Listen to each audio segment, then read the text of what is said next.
오늘은 어린이 주일입니다.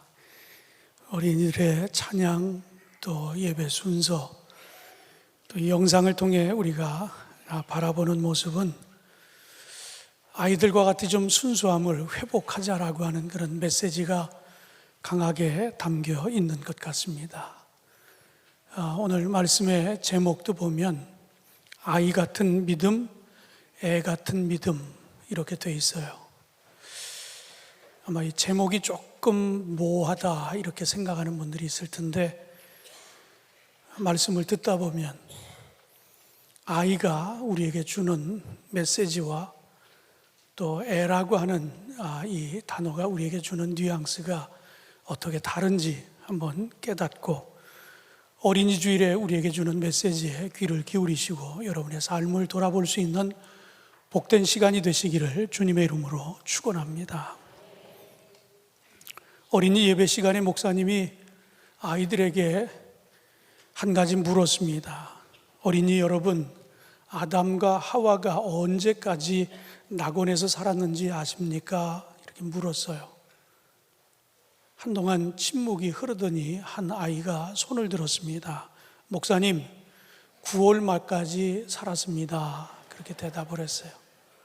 그래서 목사님이 이건 또 무슨 대답인가 싶어서 왜 그때까지지? 그렇게 물었어요. 그러자 그 아이가 사과가 그때야 연글거든요. 이게 아이들입니다. 여러분들, 이 아이와 같은 이 순수함이 여러분 모두에게 있기를 주님의 이름으로 축원합니다. 성경에 보면 성경에 교회가 절기를 지키라고 하는 이야기가 분명 나와 있어요. 그런데 어린이 주일에 관한 이야기는 성경에는 없습니다.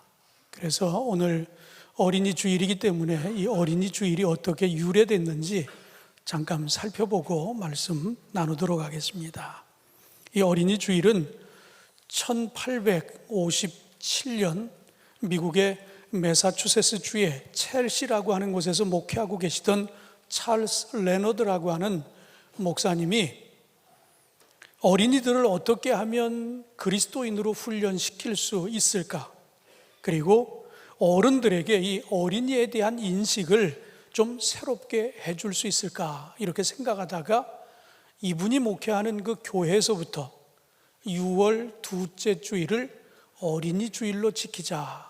그래서 이 교회에서 처음으로 6월 둘째 주일을 어린이 주일로 지켰습니다. 그런데 처음부터 어린이 주일이라고 이렇게 명명한 것이 아니라 그때는 그들이 로즈 데이 그리고 플라워 선데이 이런 말로 주일을 지켰다고 그래요.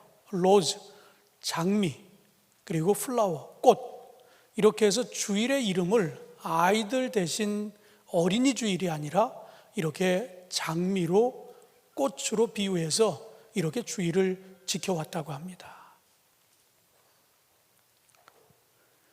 이렇게 한 교회가 이렇게 어린이 주일을 지키기 시작했는데 그 주변의 교회들이 보니까 참 좋다.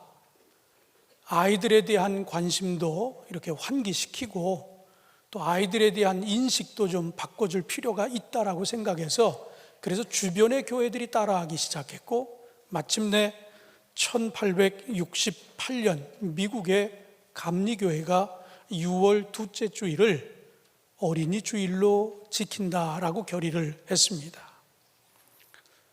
감리교회가 시작한 이 운동이 타 교파에서도 보니까 좋거든요.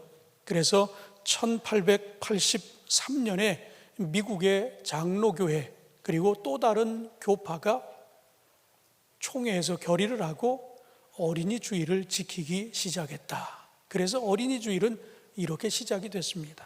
그런데 이런 일이 미국에서 이루어지고 있을 때 한국은 어떠했는 줄 아십니까? 한국에는 어린이라고 하는 단어가 없었어요. 아이는 있었지만 어린이라고 하는 단어는 없었습니다. 무슨 이야기입니까? 아이들에 대한 관심이 별로 없었던 그런 시절이었다라고 하는 이야기예요. 그러다가 1922년 방정환, 마혜송과 같은 이 어린이 교육의 선각자와 같은 분들이 등장을 하면서 일본 동경회에서 동경에서 색동회라고 하는 것을 조직하게 됐고 1923년 5월 1일을 어린이날로 정하게 되어집니다. 취지는 어린이의 인격 보호와 바른 성장에 대한 어른들의 관심과 각성을 촉구하기 위해서 이런 일을 시작했습니다. 초창기에 5월 1일이었던 어린이날이 1927년 5월 첫째 주일로, 그리고 1946년 오늘날과 같이 5월 5일로 변경이 되었습니다. 그리고 1957년에는 어린이 헌장이 제정되고 공포되었습니다. 이렇게 해서 어린이날이 제정됐고 한국의 교회는 미국의 교회를 그대로 따라서 처음에 시작은 6월 둘째 주일을 어린이 주일로 지켜왔습니다. 그러다가 1956년 5월 첫째 주일을 이제 어린이 주일로 지키자. 그래서 한국의 모든 교회가 5월 첫째 주일을 어린이 주일로 지키게 됐습니다. 바로 이것이 어린이 주일이 이렇게 시작된 역사입니다. 5월이 되면 근로자의 날도 있고 어린이날도 있고, 이날은 또 공휴일이기 때문에 오늘이 5월 5일이다 보니까 내일 대체 공휴일이 됐어요. 그러다 보니까 아주 긴 연휴가 이렇게 주말에 만들어졌습니다. 오늘도 제가 이렇게 보니까 자리가 평소 요 예배당에 앉던 인원보다는 한 6, 70명 정도는 지금 안 보이는 것 같아요. 그러니까 1부, 2부, 3부 또 우리 청년들 예배까지 합치면 적어도 오늘은 한 200명 이상은 외국에 갔거나 아니면 가족들하고 여행을 갔거나 아니면 하여튼 의미 있는 시간들을 가지려고 노력하는 분들이 우리 교회에서만도 한 200명 정도는 되겠다, 이렇게 생각이 되어집니다. 그래서 오늘 여기 남아있는 분들에게도 제가 선물을 드리려고 오늘 저녁 예배는 없습니다.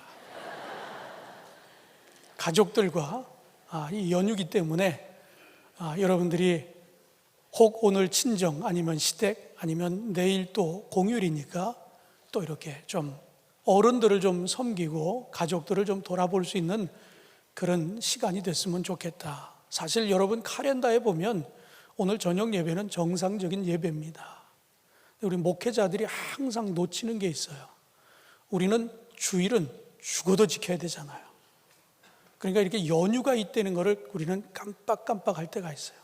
우리 연휴가 없잖아요. 이렇게 징검다리라도 우리는 무조건 주일은 지켜야 되니까 우리는 연휴가 아니에요. 월요일은 공식적으로 목회자들이 쉬는 날이에요. 그럼 교회가 화요일 날 쉬라고 그래야 되는데 그런 일도 안 하더라고요.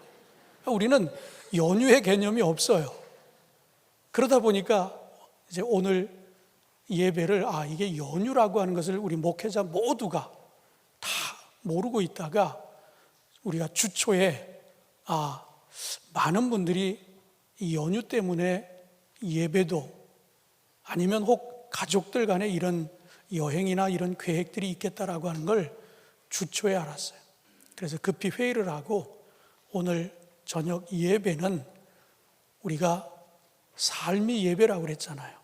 그러니까 오늘은 가족들하고 같이 좋은 시간 보내시기 바라고, 대신 여러분들 카카오 플러스 친구에다가 가족들하고 함께하는 아주 행복한 식사 자리가 됐던 즐겁게 놀이를 하던 아주 행복한 모습을 사진을 올려주시면 다 드리는 건 아니에요. 저희들이 아주 엄정하게 심사를 잘해서 정말 행복한 가족들 몇 가정은 외식 상품권을 여러분에게 드리도록 하겠습니다. 그냥 저녁 예배가 없다고 놀지 마시고 가족들을 좀 돌아볼 수 있는 그런 시간 꼭 가지시기를 주님의 이름으로 부탁을 드리고, 또 하나, 옛날 사진 올리면 큰일 납니다. 요즘은 조사하면 다 나오게 돼 있어요. 그러니까 꼭 오늘 저녁 예배 시간에 오늘 이 시간 이후로 가족들하고 좋은 시간 나누는 것 사진으로 올려주시면 고맙겠습니다. 오늘 어린이 주일이라 우리가 어린이에 관한 이야기를 좀 나누다 보니까 우리 교회가 이제 95주년을 준비하면서 작년 4월부터 기도를 시작했어요.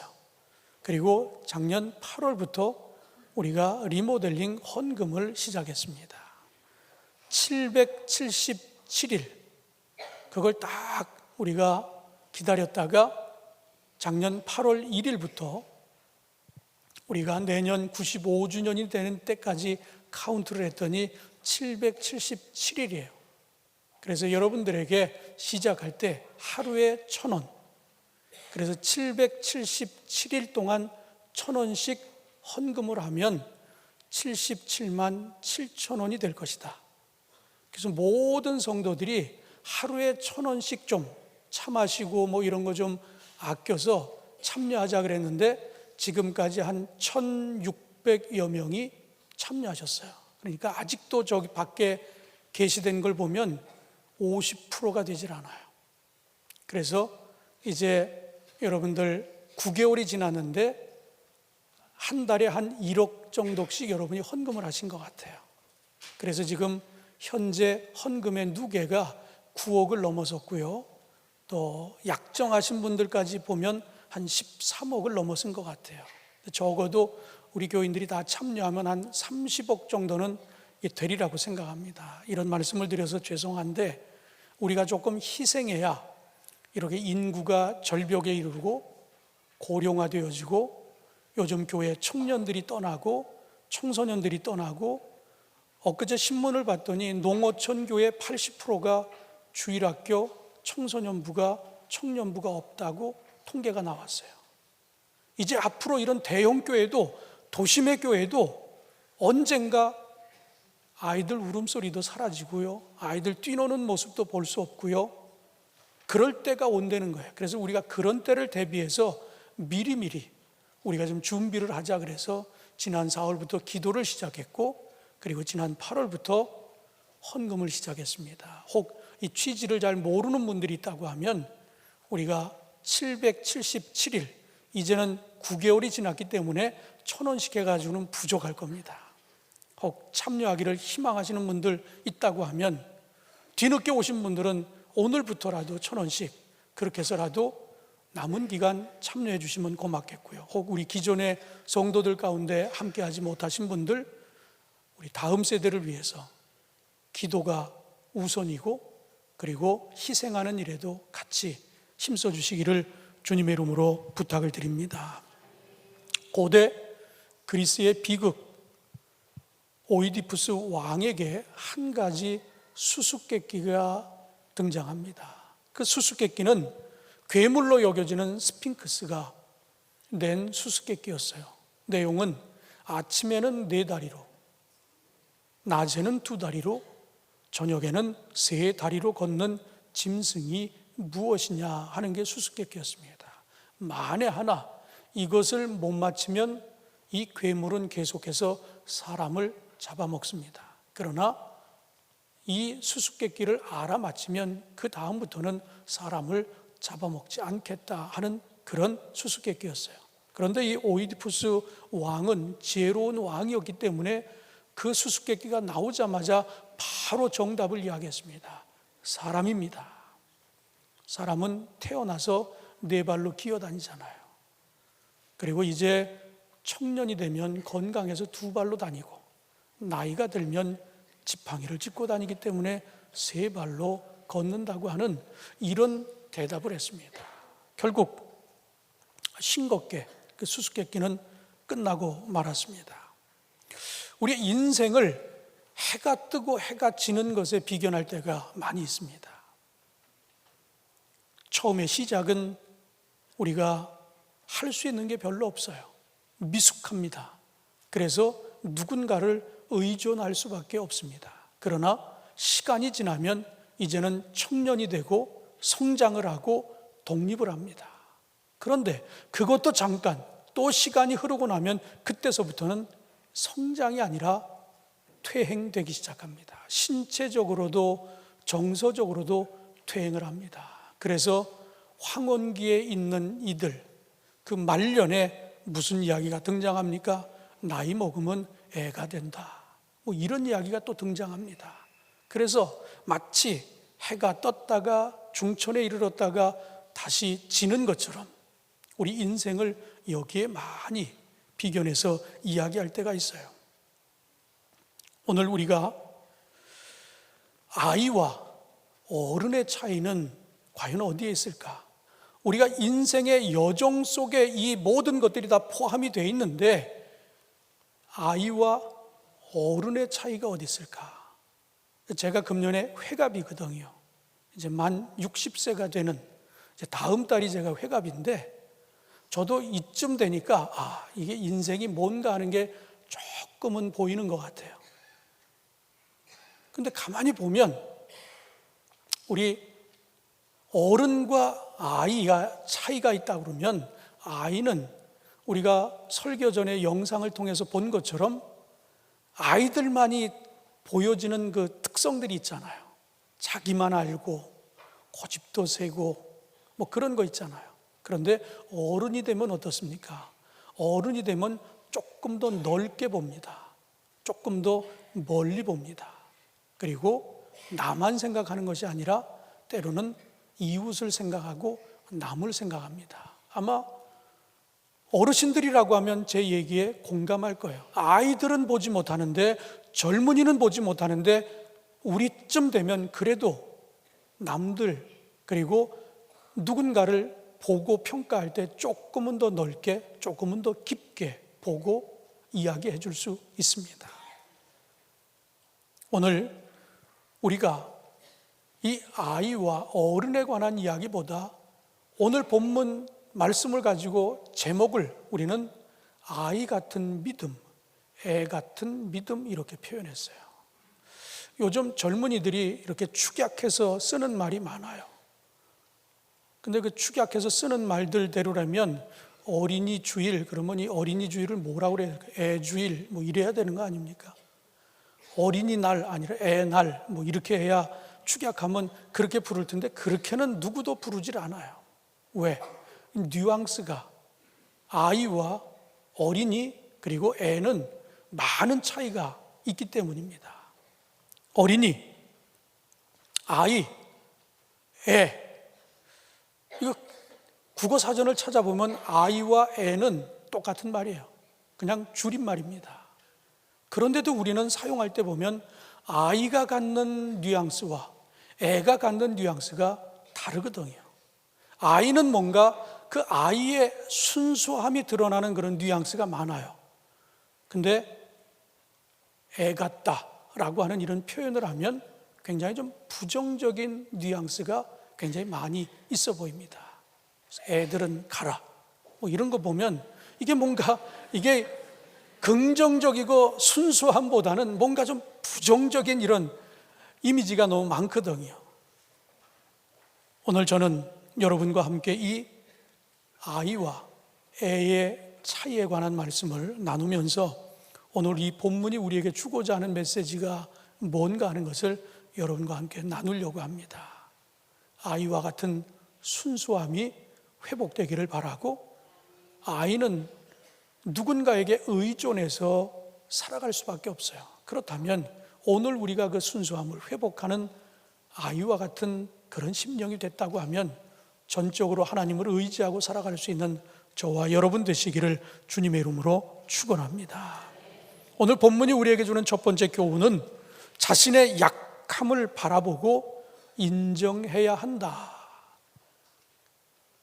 우리가 아이와 같은 신앙이 되어지기를 원한다고 하면 가장 먼저 내 약함을 인정하는 데서부터 출발돼야 한다라고 하는 이야기입니다. 오늘 본문을 보니까 제자들끼리 서로 논쟁을 벌이는데 누가 크냐라고 하는 이야기를 나눕니다.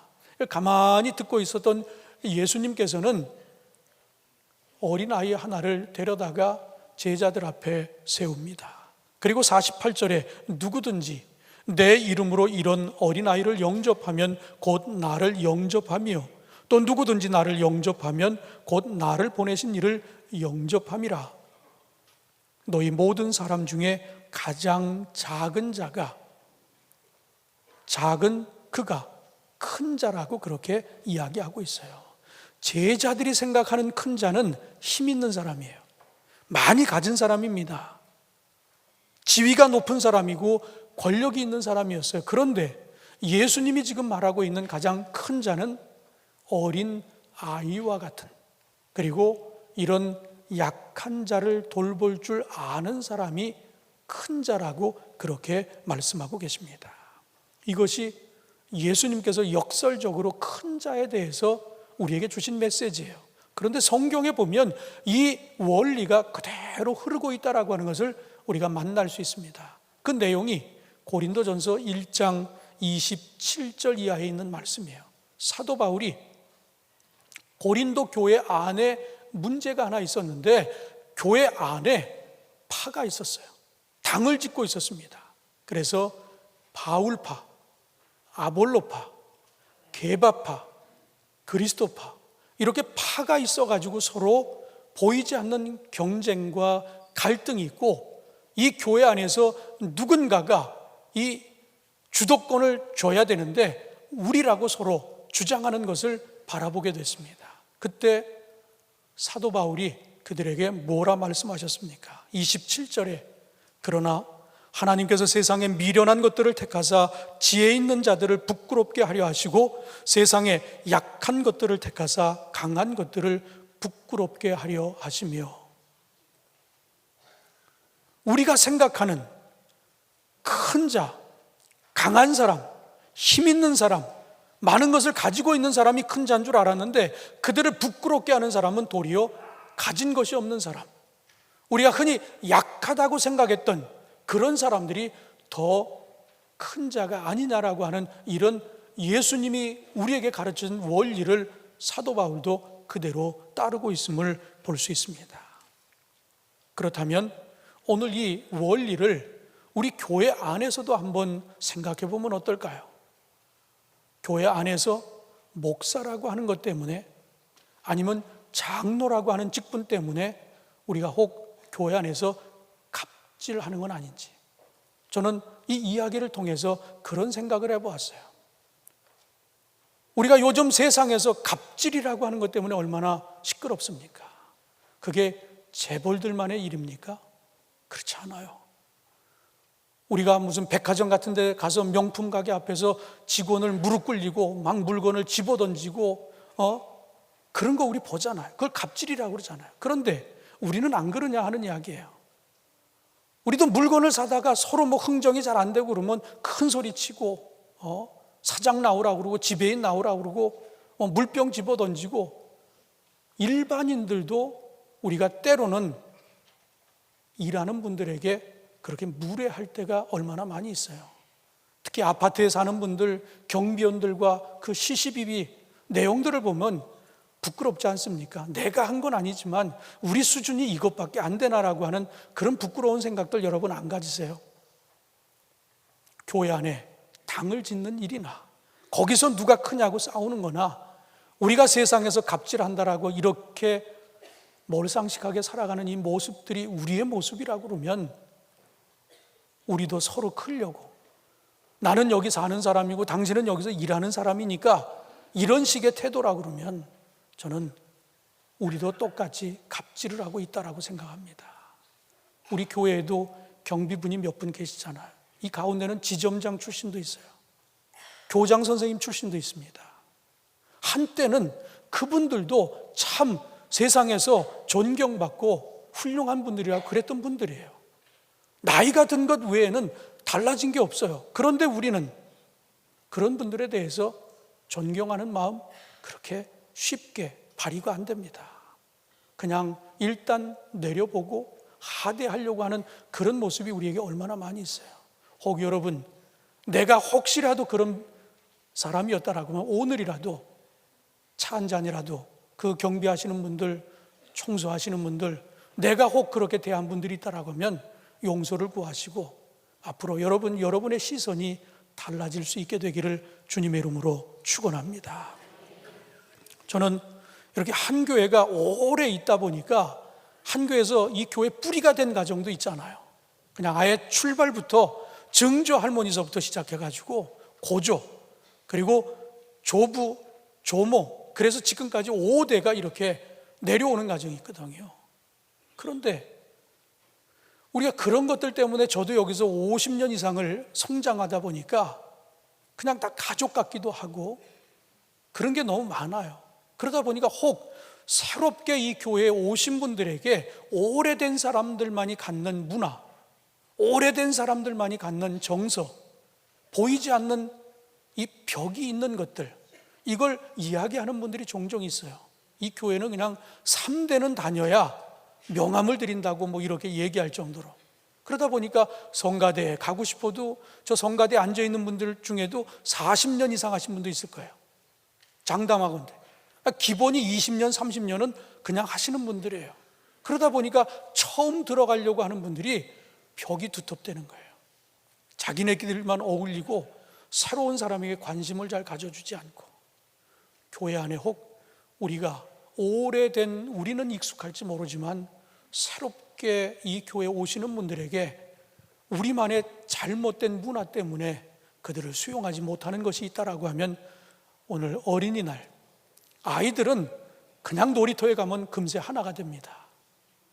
오늘 이 교회 안에서 아이처럼 순수함을 회복하고 모든 걸 다 포용하고 수용할 수 있는 그런 건강한 교회를 위해서 때로는 직분도 좀 내려놓고, 오래됐다는 것도 좀 내려놓고, 나이도 좀 내려놓고, 그리고 하나가 될 수 있기를 주님의 이름으로 축원합니다.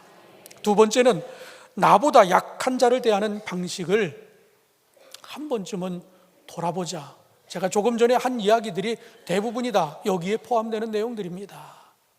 내가 지금 어떻게 살았는가라고 하는 것을 한 번쯤 돌아볼 필요가 있습니다. 우리는 흔히 세상에서 나를 잘 알아주지 못할 때 큰 소리 칠 때 뭐라고 그럽니까? 내가 누군 줄 알아? 내가 누군 줄 알아? 참 무서운 이야기예요.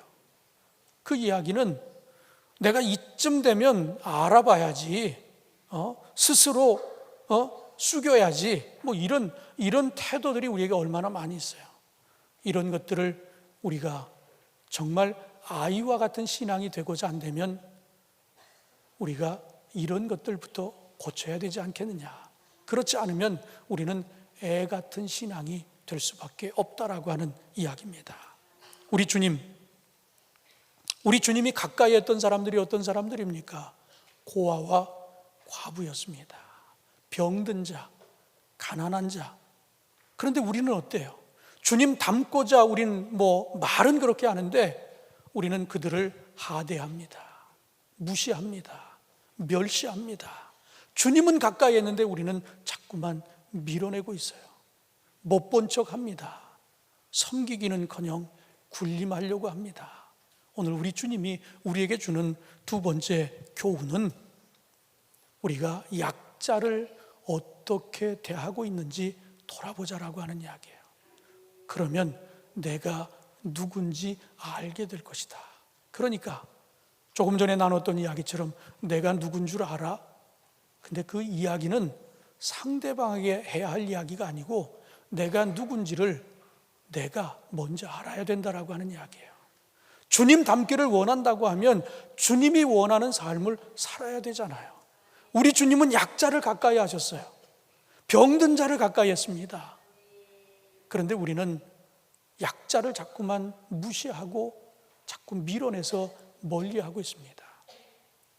우리 주님이 오늘 이 어린이 주일에 우리에게 주시는 말씀은 아이와 같이 누구하고도 가까워질 수 있는 그 아이들의 순수함 같은 그런 순수함을 회복하라, 다시 한번 말씀하십니다. 작은 자에게 쏟는 정성이 곧 예수님께서 원하시는 아이 같은 신앙이라고 하는 것 기억하며 정말 어려운 사람들, 약자라고 여겨지는 이들에게 좀 더 가까이 다가가 그를 섬길 수 있는 저와 여러분 되시기를 주님의 이름으로 축원합니다. 마지막으로 그렇기에 성숙은 곧 온전한 의존이라 하는 이야기입니다. 오늘 두 번째 본문은 예배소서였습니다. 13절 14절에 보면 우리가 다 하나님의 아들을 믿는 것과 아는 일에 하나가 되어 온전한 사람을 이루어 그리스도의 장성한 분량이 충만한 데까지 이르리니 이는 우리가 이제부터 어린아이가 되지 아니하여 사람의 속임수와 간사한 유혹에 빠져 온갖 교훈의 풍조에 밀려 요동하지 않게 하려 함이라. 하나님의 구원은 물론 오직 믿음으로 이루어지는 사건이지만 그 믿음은 또한 그리스도의 모습을 닮아가는 성장을 담보로 하고 있다라고 하는 사실을 여러분 꼭 기억하시기 바랍니다. 온전한 사람은 성장하는 사람이라. 온전한 사람은 그리스도를 닮아가는 사람이라. 애처럼 머물러 있지 않고 사람의 속임수와 간사한 유혹에 흔들리지 않는 사람이 온전한 사람이라 하는 이야기입니다. 하나님 앞에서 자신이 누구인지를 알고 자신의 약함을 겸허히 받아들이며 주님께 의지하기에 요동하지 않는 사람이 온전한 사람이라 하는 이야기입니다. 사랑하는 성도 여러분, 오늘 우리에게 주시는 말씀은 먼저 내가 연약하다라고 하는 고백으로부터 이 아이와 같은 신앙이 회복될 수 있다고 하는 이야기입니다. 아이는 미숙하기 때문에 누군가를 의존하며 살아갈 수밖에 없어요. 오늘 우리가 그 순수함을 회복한 이후에 우리가 의존해야 할 그런 대상이 있다라고 하면 우리를 지으시고 우리를 만드시고 우리를 섭리하시는 그 하나님 전적으로 의존하며 살아가셔서 흔들리지 않는 온전한 신앙인들이 꼭 되시기를 주님의 이름으로 축원합니다. 기도하시겠습니다. 하나님 감사합니다. 어린이 주일을 맞아 오늘 아이와 같은 믿음, 애 같은 믿음이라고 하는 제목으로 말씀을 나눴습니다. 아이가 가지고 있는 그 긍정적인 뉘앙스를 우리가 생각해 보며 이 순수함을 회복하는 저희들 되게 하여 주시옵소서. 나약함을 인정하며 전적으로 하나님 의지하게 하여 주셔서 성숙한 그리스도의 분량에까지 이르는 온전한 믿음의 사람들 되게 하여 주시옵소서. 예수님의 이름으로 기도하옵나이다. 아멘.